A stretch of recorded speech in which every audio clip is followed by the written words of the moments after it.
बिस्मिल्लाहिर्रहमानिर्रहीम। अस्सलाम वालेकुम। इस लेक्चर में हम न्यूक्लियोटाइड्स को डिस्कस करेंगे, लेकिन न्यूक्लिक एसिड्स को थोड़ा सा इंट्रोड्यूस करेंगे। न्यूक्लिक एसिड को 1869 में एक मिचर नामी साइंटिस्ट ने न्यूक्लियस में डिस्कवर किया था और फिर इन्हें न्यूक्लिन का नाम दिया गया था। और इसी तरह फिर इनको बाद में न्यूक्लिक एसिड का नाम दिया गया, क्योंकि इनके एसिडिक नेचर की वजह से न्यूक्लिक एसिड में फॉस्फेट ग्रुप पाया जाता है, जिसकी वजह से ये एसिडिक होते हैं। फिर 1920 में जोन्स नामी साइंटिस्ट ने ये कहा था कि there are two types of nucleic acid and that is DNA and RNA. फिर न्यूक्लियोटाइड्स को डिस्कस करते हैं। Nucleotides are the monomers of DNA and RNA. It means के न्यूक्लियोटाइड्स मिलकर डीएनए या फिर आरएनए सिंथेसाइज करते हैं। सो डीएनए और आरएनए को हम यूं भी डिफाइन कर सकते हैं कि DNA and RNA are also called polymers of nucleotides. और फिर इसी तरह डीएनए और आरएनए जो है, DNA is genetic material and it controls the cell activities and also controls the protein synthesis. So इस डीएनए और आरएनए के फंक्शंस और इसी तरह इनको फिर बाद में इंशाल्लाह अगले लेक्चर में डिस्कस करेंगे। न्यूक्लियोटाइड्स को डिटेल में डिस्कस करते हैं। इस तरह हमने कहा कि monomers of DNA and RNA और इसी तरह फिर आरएनए, फिर इसी तरह न्यूक्लियोटाइड्स के सब टाइप्स होते हैं। इसी तरह जो न्यूक्लियोटाइड्स होगा ये पेंटोज शुगर यानी 5 कार्बन शुगर पर मुश्तमिल होता है। इसी तरह ये नाइट्रोजीनियस बेस या नाइट्रोजन कंटेनिंग रिंग्स और रिंग पर मुश्तमिल होता है। एंड दीज रिंग और रिंग्स आर कॉल्ड बेसिस। और इसी तरह फिर ये फास्फेट ग्रुप या इसी तरह फास्फोरिक एसिड ग्रुप पर मुश्तमिल होता है। सो फास्फेट ग्रुप जो होगा, जो डीएनए या फिर आरएनए के न्यूक्लियोटाइड्स में पाया जाता है, this is called phosphate group. ये फास्फेट ग्रुप कहलाता है। This is phosphate group. और इसी तरह डीएनए और आरएनए में पेंटोज शुगर पाए जाते हैं। To types of pentose sugar, DNA RNA या इसी तरह डीएनए और आरएनए के न्यूक्लियोटाइड्स में जो दो किस्म के शुगर पाए जाएंगे, this is ribose sugar and deoxy ribose sugar. जो राइबोज शुगर होगा वो आरएनए के न्यूक्लियोटाइड्स में पाया जाएगा और इसी तरह डीऑक्सी राइबोज शुगर जो होगा वो डीएनए के न्यूक्लियोटाइड्स में पाया जाएगा। इनके स्ट्रक्चर्स को देखते हैं कि difference between ribose sugar and deoxy ribose sugar क्या होगा। Let's suppose this is our first deoxy ribose sugar and it is 5 carbon sugar. ये 5 कार्बन मैंने बना लिए और इसी तरह ऑक्सीजन का, this is carbon number 1, carbon number 2, 3, 4 and 5।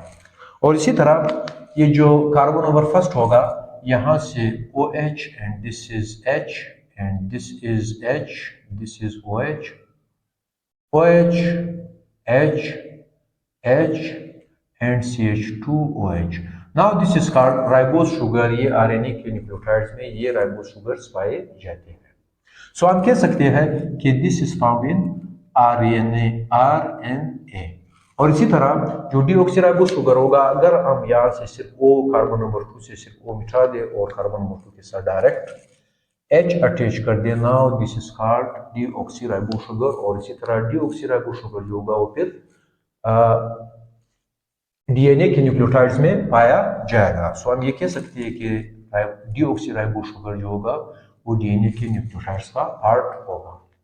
इसी तरह जो न्यूक्लियोटाइड्स होंगे, जो इसका जो नाइट्रोजन कंटेनिंग रिंग यानी इसमें नाइट्रोजीनियस बेसिस पाए जाते हैं, जिसको नाइट्रोजन कंटेनिंग रिंग कहा जाता है या इनको रिंग्स कहा जाता है। ये जो नाइट्रोजन कंटेनिंग रिंग होगी, these are heterocyclic aromatic rings. किस तरह? और इसी तरह जो नाइट्रोजन कंटेनिंग या नाइट्रोजीनियस बेसिस है, these are further of two types, one is purine and another is bromide. Purine का जो बेसिक स्ट्रक्चर होगा वो इस तरह होगा। Let's suppose this is our purine और प्यूरिन जो है वो दो रिंग्स पर मुश्तमिल होता है। This is one ring and ये जो फर्स्ट रिंग होगा, this is 6 membered ring and this one is 5 membered ring. Now this is 5 membered ring. इस बेसिक स्ट्रक्चर, यहाँ पर नाइट्रोजन होगा और इसी तरह एयर इज नाइट्रोजन और इसी तरह यहाँ पर कार्बन, एयर इज कार्बन, यहाँ पर कार्बन होगा, air is carbon, air is nitrogen, air is nitrogen, air is carbon. Now this basic structure of purine. और इसी तरह डबल बॉन्ड्स फिर से पाए जाते हैं। यहाँ पर डबल बॉन्ड होगा, यहाँ पर डबल बॉन्ड होगा, एयर इज डबल बॉन्ड और इसी तरह यहाँ पर डबल बॉन्ड पाया जाएगा। और फिर अगर इनके कार्बन हाइड्रोजन को पूरे किए जाए, इस कार्बन ने 3 बॉन्ड बनाए हुए, ये चौथा एयर इज हाइड्रोजन, यहाँ पर हाइड्रोजन होगा और इस नाइट्रोजन के साथ भी एक हाइड्रोजन होगा। Now this is called purine या ये प्यूरिन कहलाता है। इसी तरह जो प्यूरिन होते हैं, these are then further of two types, one is adenine and another is guanine, यानी एक एडेनिन होगा और दूसरा गुआनिन होगा। एडेनिन किस तरह होगा, इसके स्ट्रक्चर को ड्रा करते हैं। इस स्ट्रक्चर में हमने थोड़ी सी चेंजेस लानी है, यानी इस H को अगर हम मिटाए और इसी तरह यहाँ पर NH2 अटैच कर देना, दिस इज कॉल्ड एडेनिन। अब ये एडेनिन कहलाया जाएगा। फिर इसी तरह गुआनिन किस तरह होगा, अगर मैं इस कार्बन से H हटा दूं और इसी तरह यहाँ से NH2 हटा दूं और यहाँ पर मैं डबल बॉन्ड को लगाऊं, एयर इज डबल बॉन्ड को एंड एयर इज NH2। अब हम यहाँ से डबल बॉन्ड को रिमूव करेंगे, यहाँ से डबल बॉन्ड रिमूव हुआ और यहाँ पर हमें हाइड्रोजन अटैच करना है। Now this is called guanine. अब ये गुआनिन कहलाया जाएगा। फिर इसके बाद देखते हैं पैरामाइडिन। पैरामाइडिन जो होगा वो प्यूरिन की तरह नहीं होता, वो एक 6 मेंबर्ड रिंग पर मुश्तमिल होता है। किस तरह ये 6 मेंबर्ड रिंग होंगे, तो अगर हम यहाँ पर ड्रा करें 6 membered ring, this is that 6 membered ring, बिल्कुल इस 6 मेंबर्ड रिंग की तरह होगा। किस तरह होगा, this is basic ring of pyrimidine. अब ये मैंने बेसिक रिंग बनाया। अब उसी तरह यहाँ पर नाइट्रोजन पाया जाएगा और इसी तरह यहाँ पर नाइट्रोजन होगा और इसी तरह यहाँ पर कार्बन, एयर इस कार्बन, यहाँ पर कार्बन, यहाँ पर कार्बन होगा। अब अगर हम डबल बॉन्ड इसके फिर कंप्लीट करने चाहे, एयर इज डबल बॉन्ड, इसी तरह यहाँ पर डबल बॉन्ड होगा और यहाँ पर डबल बॉन्ड पाया जाएगा। इसी तरह यहाँ पर nitrogen, air is hydrogen, air is hydrogen, यहाँ पर हाइड्रोजन और सारे कार्बन के साथ हाइड्रोजन अटैच होंगे। अगर इनका नंबरिंग करना चाहे, this is 1, this should be 2, this should be 3, this should be 4, this should be 5, this should be 6 और इसी तरह। नाउ इसके भी इसी तरह नंबरिंग होते हैं। अगर मैं वापस इसको प्यूरिन बनाना चाहूँ और नंबरिंग करना चाहूँ, जो कि बहुत ज़्यादा इंपॉर्टेंट है, तो हम इसके नंबरिंग फिर इस तरह होंगे। प्यूरिन रिंग के यहाँ पर H था, यहाँ पर डबल बॉन्ड था, यहाँ पर डबल बॉन्ड सेम बिल्कुल और यहाँ पर H अटैच था। अब नंबरिंग जो होगा इसका यहाँ से होगा 1, 2, 3, 4, 5, 6, 7, 8 एंड इसी तरह ये 9 होगा। पैरामाइडिन को आप डिस्कस करते हैं। पैरामाइडिन जो है इसके फिर 3 पार्ट्स है। वन इज साइटोसिन, साइटोसिन यहाँ पर होगा थायमिन एंड यूरेसिल। साइटोसिन किस तरह होगा, अगर मैं इस स्ट्रक्चर में थोड़े से चेंजेस कर दूं तो साइटोसिन जो बन सकता है। यहाँ से आपने एक हाइड्रोजन रिमूव करना होगा, यहाँ पर हम NH2 को अटैच कर देते हैं और इसी तरह यहाँ पर डबल बॉन्ड O आएगा कार्बन नंबर 2 पर, डबल बॉन्ड O, और ये जो डबल बॉन्ड होगा जो ब्लैक नजर आ रहा है, ये यहाँ से रिमूव हो जाएगा और इसी तरह ये जो नाइट्रोजन होगा इसके साथ अब हाइड्रोजन अटैच हो जाएगा। Now this is called cytosine. अब ये साइटोसिन होगा। जब ये साइटोसिन इस राइबोज शुगर के साथ या डीऑक्सी राइबोज के शुगर के साथ अटैच हो तो कार्बन नंबर 1 पर ये अटैच होगा।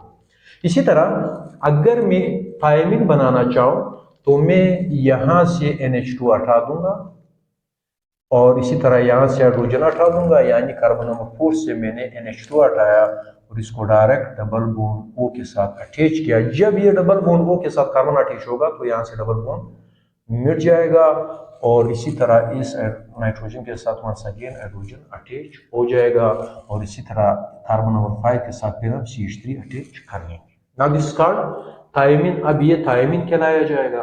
अगर इसको मैं यूरेसिल बनाना चाहूँ, सिर्फ एक चेंज लाऊंगा, इस CH3 को वंस अगेन यहाँ से हटा दूंगा और यहाँ पर हाइड्रोजन अटैच कर दूंगा। Now this is called uracil. अब इसको हम यूरेसिल कहेंगे। 5 carbon sugar plus base is called nucleoside. इसी तरह राइबोज प्लस एडेनिन, यानी राइबोज शुगर, इस राइबोज शुगर को अगर हम यहाँ पर एडेनिन के साथ अटैच कर दिए एडेनोसिन बन जाएगा। इस तरह एडेनोसिन इज न्यूक्लियोसाइड। इस तरह राइबोज शुगर को अगर गुआनिन के साथ अटैच कर दिए गुआनोसिन बन जाएगा। अगर राइबोज शुगर को साइटोसिन के साथ अटैच किया जाए साइटाइडिन बनेगा। इसी तरह राइबोज शुगर को अगर यूरेसिल के साथ अटैच कर दिए यूरेडिन बन जाएगा। फिर इसी तरह डीऑक्सीराइबोज शुगर, अगर मैं यहाँ से सिर्फ एक ऑक्सीजन को हटा दूं और यहाँ पर सिर्फ H लगा दूं। Now this is nucleoside of D, यानी डीऑक्सीराइबो शुगर को मैंने साइटोसिन के साथ अटैच किया। Now this is called deoxyribocytidine. अभी इसको हम डीऑक्सीराइबोसाइटाइडिन कहेंगे। फिर अगर डीऑक्सीराइबोज शुगर को अगर हम एडेनिन के साथ, यानी यहाँ पर एडेनिन उसके साथ अटैच कर दिए, डीऑक्सी एडेनोसिन बनेगा। और इसी तरह डीऑक्सीराइबोज को अगर हम थायमिन के साथ अटैच करते तो डीऑक्सी थायमाइडिन बनेगा। अगर डीऑक्सीराइबो शुगर को हम गवानिन के साथ अटैच कर दे तो डीऑक्सी गवानोसिन बन जाएगा। और दिस इज साइटोसिन। और इसी तरह साइटोसिन को अगर मैं या डीऑक्सीराइबो शुगर के साथ या फिर राइबो शुगर के साथ अटैच कर दूं तो हमारे पास न्यूक्लियोसाइड बन जाएगा। पहले साइटोसिन को हम ड्रा करते हैं। Air is nitrogen, hydrogen, air is hydrogen, यहाँ पर हाइड्रोजन होगा, यहाँ पर एक डबल बॉन्ड था यहाँ, और इसी तरह यहाँ पर हमारे पास जो था यहाँ पर डबल बॉन्ड ओ अटैच था और एयर वाज NH2 यानी कार्बन नंबर जो 4 था। दिस वाज 1, दिस इज 2, 3, 4 पर हमारे पास NH2 अटैच था। और इसी तरह ये जो नाइट्रोजन थे इसमें डबल बॉन्ड बनाए हुए थे और यहाँ पर भी एक डबल बॉन्ड मौजूद था। Now this is cytosine. अब ये साइटोसिन होगा।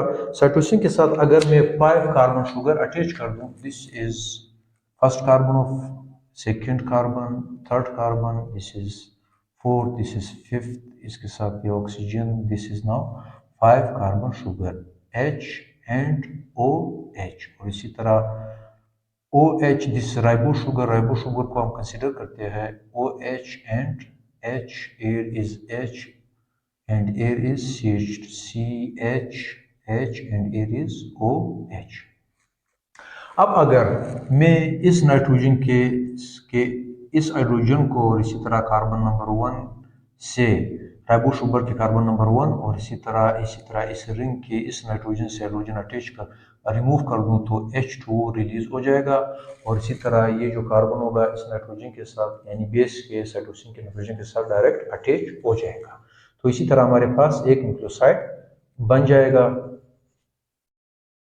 Now this is direct attachment between these two. This is called now nucleoside. इसको अब हम न्यूक्लियोसाइड कहेंगे। This is cytidine. ये साइटाइडिन कहलाएगा क्योंकि राइबो शुगर को हमने साइटोसिन के साथ अटैच किया तो इसी तरह साइटाइडिन बन गया। अगर इसको मैं न्यूक्लियोटाइड बनाना चाहूँ तो मैं क्या करूँगा, मैं यहाँ से इस O को OH को रिमूव कर दूंगा और इसी तरह इस कार्बन को डायरेक्ट फास्फेट ग्रुप के साथ अटैच कर दूंगा। Now this is phosphate group. और इसी तरह now this is called nucleotide. अब ये न्यूक्लियोटाइड कहलाया जाएगा। फास्फेट ग्रुप जो है वो कार्बन नंबर 5 के साथ अटैच है और इसी तरह नाइट्रोजनियस बेस जो है वो कार्बन नंबर 1 के साथ अटैच है। अब ये न्यूक्लियोटाइड कहलाया। This is called now nucleotide. इसको हम न्यूक्लियोटाइड कहेंगे। सो उसके बाद फिर देखते हैं एडेनोसिन ट्राइफॉस्फेट। न्यूक्लियोटाइड को डिटेल में डिस्कस किया। यहाँ पर कोई भी बेस हो सकता है। बेस जो होगा हमेशा कार्बन नंबर 1 पर अटैच होगा। इसी तरह फास्फेट ग्रुप जो होगा न्यूक्लियोटाइड में वो कार्बन नंबर 5 पर अटैच होगा। तो इसी तरह न्यूक्लियोटाइड का जो स्ट्रक्चर होगा वो बन जाएगा एडेनोसिन ट्राइफॉस्फेट। एडेनोसिन जो होगा वो न्यूक्लियोसाइड होगा और अगर इसके साथ किम फास्फेट फिर अटैच किए जाए तो एडेनोसिन ट्राइफॉस्फेट बन जाएगा। किस तरह बनेगा, let's suppose this is base, this is adenosine और इसी तरह एडेनोसिन का जो होगा ये जो नाइट्रोजन होगा ये हमेशा राइबोज या डीऑक्सीराइबोज शुगर के साथ अटैच होगा। तो यहाँ से भी मैंने ये जो नाइट्रोजन है इसके साथ दिस इज राइबोज शुगर के साथ मैंने अटैच कर दिया और इसी तरह कार्बन नंबर 5 के साथ फिर मैंने यहाँ पर किम फास्फेट ग्रुप जो है वो अटैच है। सो एडेनोसिन ट्राइफॉस्फेट बना।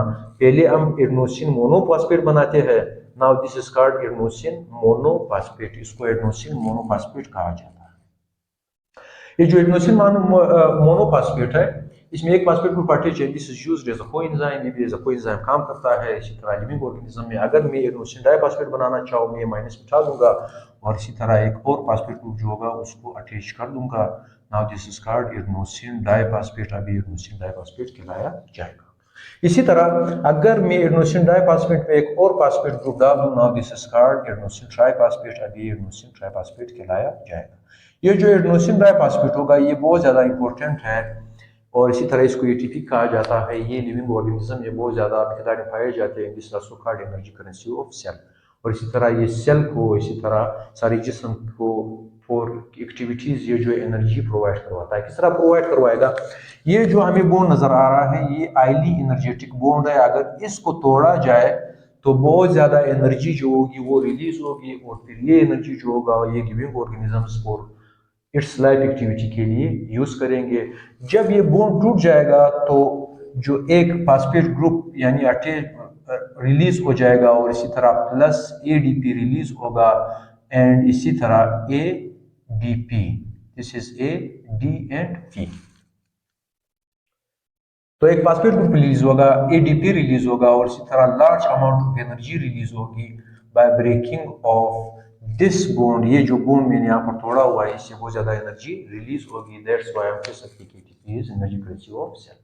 फिर इसके बाद नाइकोटिनामाइड एडेनिन डाइन्यूक्लियोटाइड को डिस्कस करते हैं। नाइकोटिनामाइड एडेनिन डाइन्यूक्लियोटाइड, नाइकोटिनामाइड जो होगा एक बेस होगा, एडेनिन जो होगा वो दूसरा बेस होगा, और इसी तरह ये डाइन्यूक्लियोटाइड पर मुश्तमिल होगा, यानी this is one nucleotide part. ये जो यहाँ से लेकर यहाँ तक एक न्यूक्लियोटाइड पार्ट होगा, और यहाँ से लेकर यहाँ तक दूसरा न्यूक्लियोटाइड पार्ट होगा। That's why it's nicotinamide adenine dinucleotide. Nicotinamide क्यों कहा जाता है इसको? क्योंकि देखो दिस इज नाइकोटिनामाइड, ये नाइकोटिनामाइड जो नाइट्रोजीनियस बेस है वो इस राइबोस शुगर के साथ अटैच है, और जो राइबोस शुगर है जो ATP में भी राइबोस शुगर पाया जाता है, इसी तरह जो NAD है इसमें भी राइबोस शुगर पाए जाते हैं। सो दिस राइबोस शुगर इसके साथ नाइट्रोजीनियस बेस अटैच है, और इसी तरह इसके इस साइड पर फास्फेट ग्रुप अटैच है। Now this is one nucleotide. फिर इसी तरह यहाँ पर देखा जाए एडेनिन अटैच है, दिस इज एडेनिन बेस। ये जो हमारे पास होगा ये एडेनिन बेस होगा, और इसी तरह ये इस राइबोस शुगर के साथ अटैच है, इस राइबोस शुगर के साथ फिर एक दूसरा फास्फेट ग्रुप अटैच है, दिस इज अनदर न्यूक्लियोटाइड। फिर ये जो फास्फेट ग्रुप है ये आपस में लिंक हुए है कार्बन नंबर 5 के जरिए, और ये फास्फेट ग्रुप कार्बन नंबर 5 के साथ अटैच है और एक एस्टर बॉन्ड बनाया हुआ है। So that's why this called nicotinamide adenine dinucleotide. Nicotinamide adenine dinucleotide जो है इस पर NAD+ भी कहा जाता है इसको, या इसको NADH भी कहा जाता है। NAD+ इसको क्यों कहा जाता है? क्योंकि ये जो NAD यानी नाइकोटिनामाइड एडेनिन डाइन्यूक्लियोटाइड है ये रेडॉक्स रिएक्शन में अपना एक मेजर रोल अदा करता है, और ये एज अ कोएंजाइम जो है लिविंग ऑर्गेनिज्म में अगर हो तो इसको 2 इलेक्ट्रॉन्स की जरूरत है और 1 प्रोटॉन की जरूरत है। और इसी तरह अगर इसका ये फॉर्म आ जाए NADH, इट मींस कि इसने 2 इलेक्ट्रॉन जो है वो एक्सेप्ट किए हुए हैं, और इसी तरह एक प्रोटॉन एक्सेप्ट किया हुआ है। ये जो होगा this is called oxidizing agent, यानी ये दूसरों को ऑक्सीडाइज करेगा NADH, और उनसे NAD+। ये क्या करेगा? NAD+ दूसरों को ऑक्सीडाइज करेगा, उनसे इलेक्ट्रॉन लेगा, 2 इलेक्ट्रॉन, और इसी तरह एक प्रोटॉन लेगा और रिड्यूस हो जाएगा। इस तरह रिड्यूस होगा। अगर ये इस शक्ल में हो तो इसको केमिकल रिएक्शन या मेटाबॉलिज्म के दौरान जो लिविंग ऑर्गेनिज्म में हो रहा हो ये 2 इलेक्ट्रॉन देगा, और इसी तरह एक hydrogen ion as a proton खारिज करेगा। So that's why it is used as a coenzyme in living organism. तो इसी के साथ हमारा लेक्चर खत्म हुआ। अल्लाह हाफिज।